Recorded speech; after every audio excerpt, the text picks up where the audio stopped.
We spent much of last month in the miracles, and you've been a part of that, many of you. I've referenced it a few times already this month as well. But we looked at the purpose of miracles, and ultimately it was to lead to, it starts with a B, ends with leaf, leaf. Okay, you guys are good. Belief. The purpose of the miracles, Jesus said, was to lead people to believe.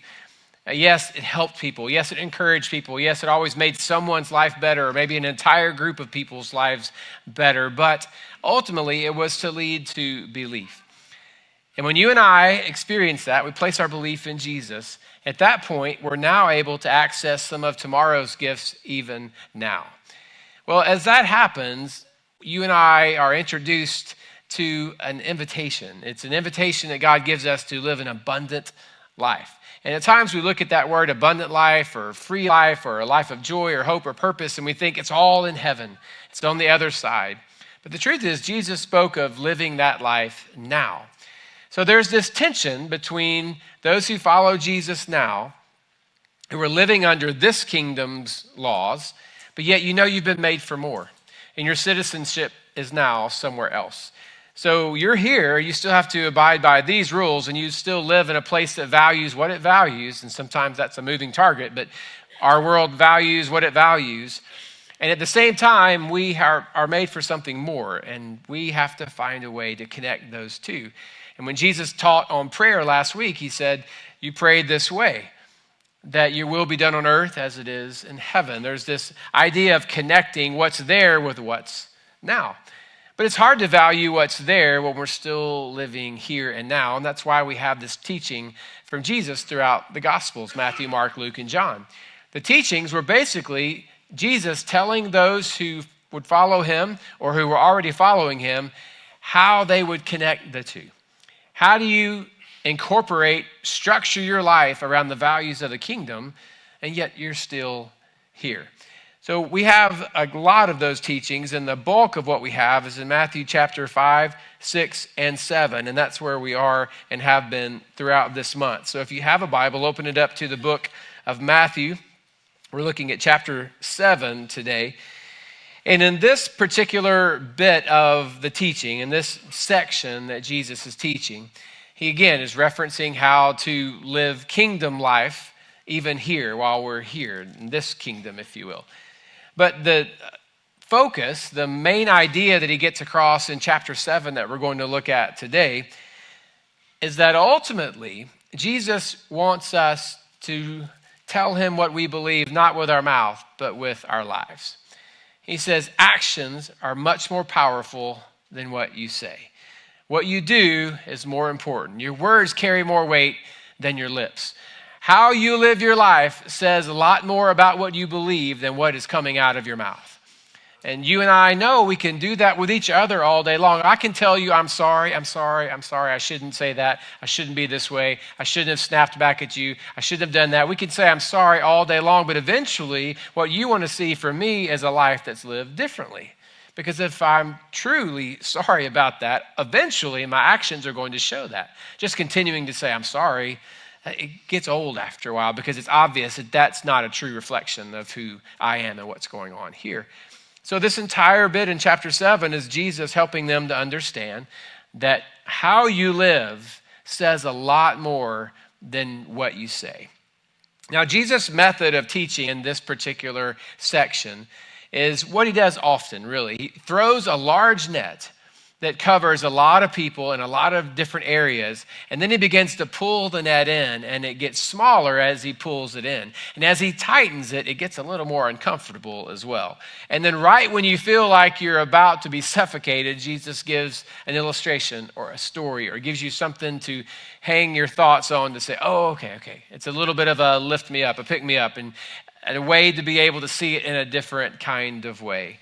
And then he usually uses that story to drive home a message. So as we're looking at this particular message that Jesus is giving here, you can almost feel him throw the net out and then begin to pull it in.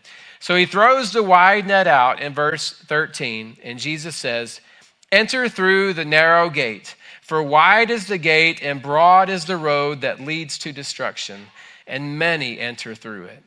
But small is the gate and narrow the road that leads to life, and only a few find it.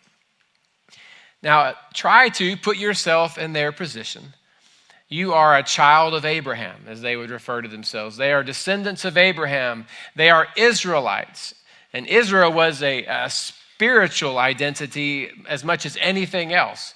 Israel was the name of Jacob after God changed his name. He kind of maybe met Jesus in a tent and fought with him for a while, but that's a different story another time. But he wrestled for a while with someone that God sent. His name was changed to Israel. His descendants, here we are. So their entire lives are wrapped around religion. Their entire lives are wrapped around what they believe, and that is their very identity. And Jesus now says, okay, not all of you guys are going to make it into the kingdom. He said, in fact, it's a much easier way that most people are taking, but that road is just going to lead to destruction. And there's a very small, seemingly more exclusive way to live, a narrow gate, he says. And you take the narrow gate, you go down the narrow road, and that's where life is, but few people are going to find it. And it's easy and more comfortable and more encouraging at times for us just to consider everybody that's ever been to church or everybody that's done a good thing, they're going to make it in eventually because God is love. And God is love. And everyone has that opportunity. But here is Jesus saying something a little different than perhaps what we like to tell ourselves. He says, actually, fewer people are going to be in the kingdom than you realize. There will be more people on the outside that aren't in the kingdom than those who are in. So he's thrown this net out, and there are a lot of questions. People are in the crowd going, okay, well, surely he's not.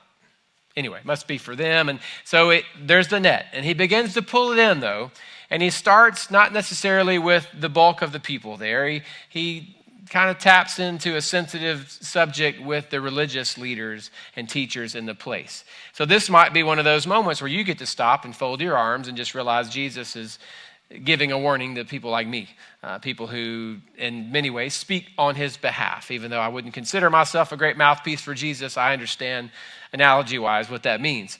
And he says in verse 15, watch out for false prophets. They come to you in sheep's clothing, but inwardly they are ferocious wolves. By their fruit you will recognize them. Do people pick grapes from thorn bushes or figs from thistles? Actually, I don't even know the answer to that, but I'm assuming it's no. Likewise, every good tree bears or produces good fruit, but a bad tree bears bad fruit. A good tree cannot bear bad fruit, and a bad tree cannot bear good fruit. Every tree that does not bear good fruit is cut down and thrown into the fire. Thus, by their fruit, you will recognize them. So this is the part probably where you have people just kind of nodding, going, I knew that prophet on the corner was messed up. Like, I knew not to believe in him. I knew he wasn't from God. And maybe even you, as you read this, you're thinking back at times to people, or maybe you're now looking at me going, I get that. Because if I'm going to speak on behalf of God's word, my life has to match up with that. And I can't just say, well, it's God's word, because you get to say, well, it's your life. And that Jesus is saying you have the ability to do that. So if you don't see the evidence of God in me, if you don't see love, joy, peace, patience, kindness, goodness, faithfulness, gentleness, self-control, all those things and more in my life, Jesus says you need to be very careful. They may look good on the outside, but on the inside, there's a lot of deception. And there's a lot of ferocity. I guess I'm a ferocious wolf, perhaps. But he says, look at that and be very, very careful.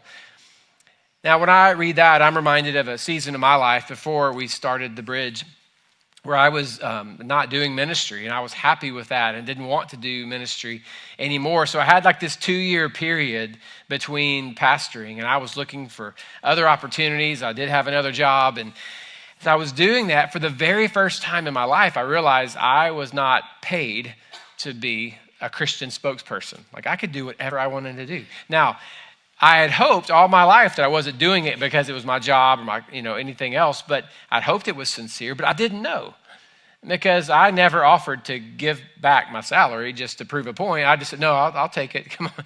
So that wasn't a thing. I didn't know. But now, for the first time in my life, I had a 2-year period, ultimately, where I wasn't paid to be a Christian. I wasn't paid to be a pastor.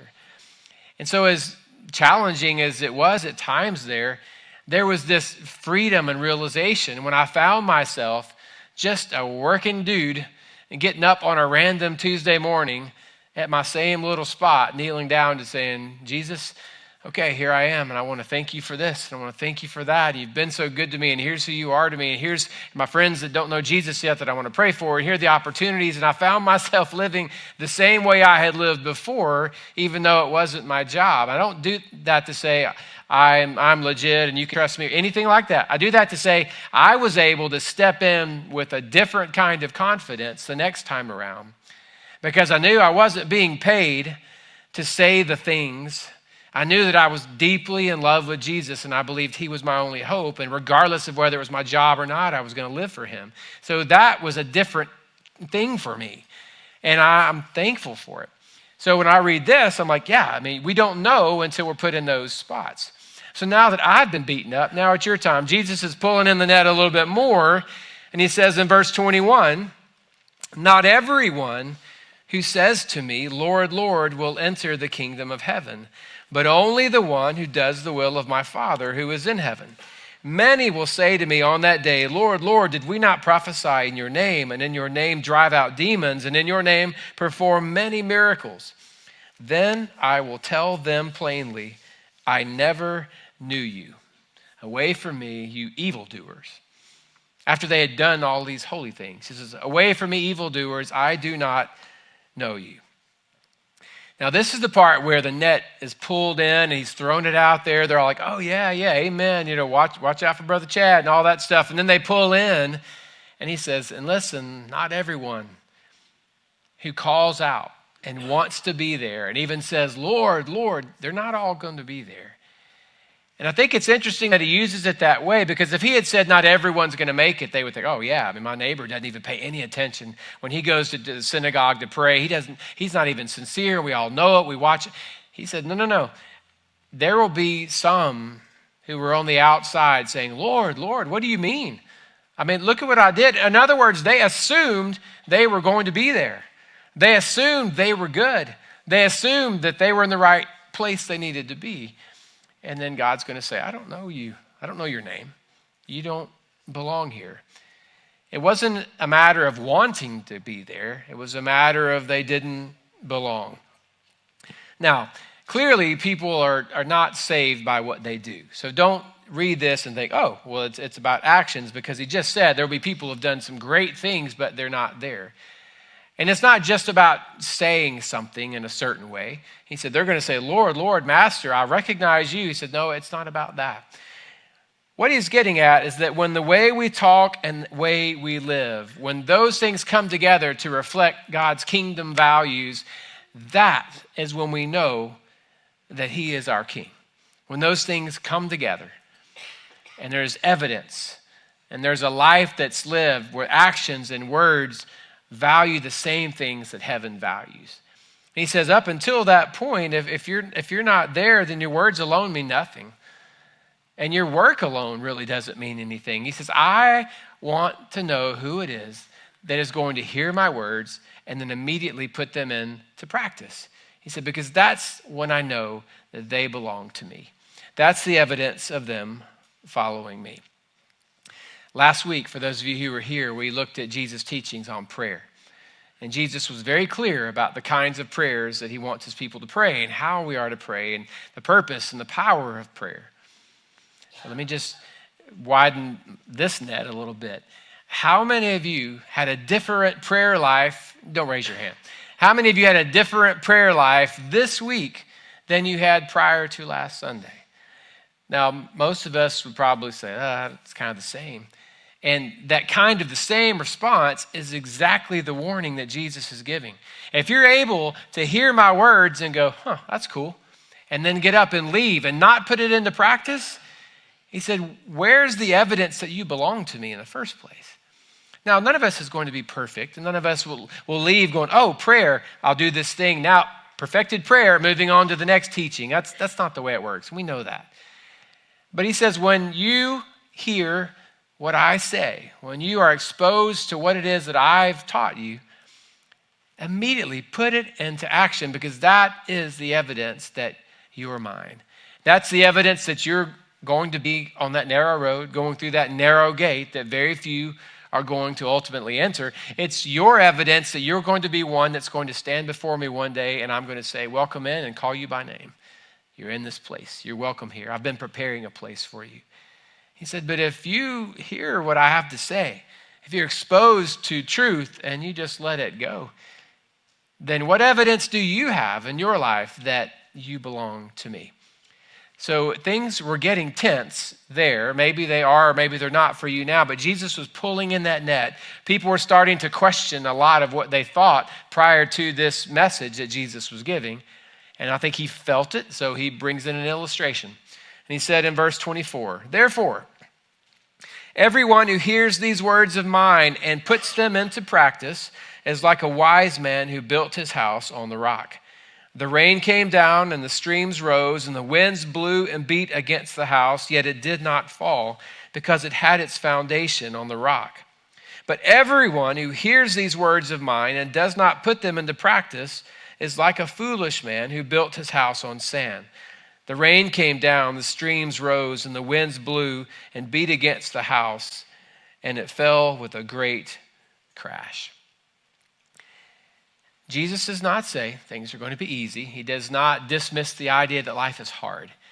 He said there will be storms, and your life at some point is going to be challenged. And the only way you're going to be able to withstand that is for you to build your house on a firm foundation.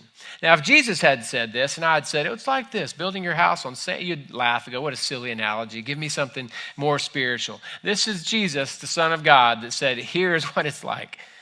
You build a house either on a rock or sand. And foolish people who don't pay attention to what I say, who don't try to restructure their lives here around the values there, are like people who are putting everything at risk. They're building an entire house on a very, very shaky foundation. And when it's tested, it's going to fall.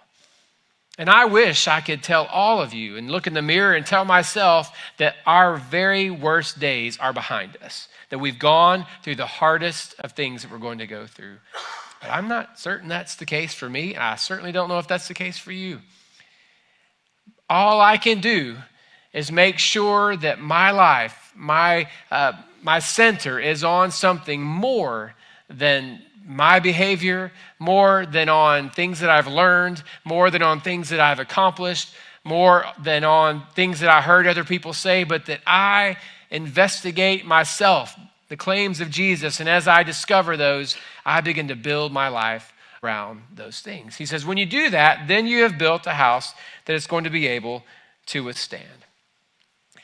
But if we go back to some of the other things he said, there are millions of people that are living foolish lives, hearing God's word, saying, I'll do something different. Hearing God's truth, saying, yeah, that's just not where I am right now. He said, you are setting yourself up for struggle. If I was to put two words on this illustration that Jesus gave to try to drive home to us, it's two words. One is insurance and one is assurance. First, he said, you building a house on the right stuff, which is trust and obedience. When you hear truth, you apply truth, and then you move on. You walk with me. When you do that, you are ensuring yourself a house that's going to last.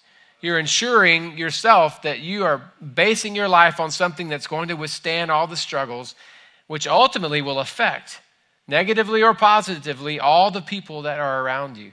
Some of you are the head of your household, and your life is so shaky right now. And it's not just when it crumbles, it will hurt you. Everybody who's leaning on you, everybody who's depending on you is going to be affected by it. And ultimately, it may go back to the simple fact of you just knowing God's truth and saying, this is just not where I am right now. But there is some insurance that you can have in your life if you live a life that's built on this rock of Jesus. Then there's the assurance part, that one day you're going to stand before the Father. And when you stand and say, Lord, Lord, either he will say, I don't know who you are, or he will call you by name and welcome you in and say, well done, my good and faithful servant. One or the other. And I know we're in a church service. I know we're in a gathering here. But what that means is that there are people in this room who are not ready for that day. And it doesn't mean you're a bad person. It doesn't even mean you're an immoral person. It just means that you have not built your life on what is going to ultimately not just strengthen you now, but sustain you on the other side. And you're either ready for that or you're not. And maybe in your heart, you know there was a moment, but I want to strongly encourage you to take that step of accountability and living the kind of life where other people will see that in you. Just as I'm praying that by the way I interact with you and the people in the community, that you will feel like, okay, he does follow Jesus. He's certainly not perfect. He's even got a stinker of a sermon every now and then, but he means what he says, and his heart is in the right place because I've watched how he lives out here. And in the same way, maybe today's the day you need to stop making everyone around you guess. When my daughter was 5 years old, I had been asked to speak at a place outside Waverly, Tennessee, and I was at a little bitty country church and gave the invitation at the end, and which is a time where I stand up and say, come forward if you want to follow Jesus. And I'd done that, and I don't know if anybody responded or not, because later on in the night, the thing that mattered the most, we were driving home in the dark. It was probably 9 o'clock. My daughter, who's in her car seat, spoke up and said, well, he's in.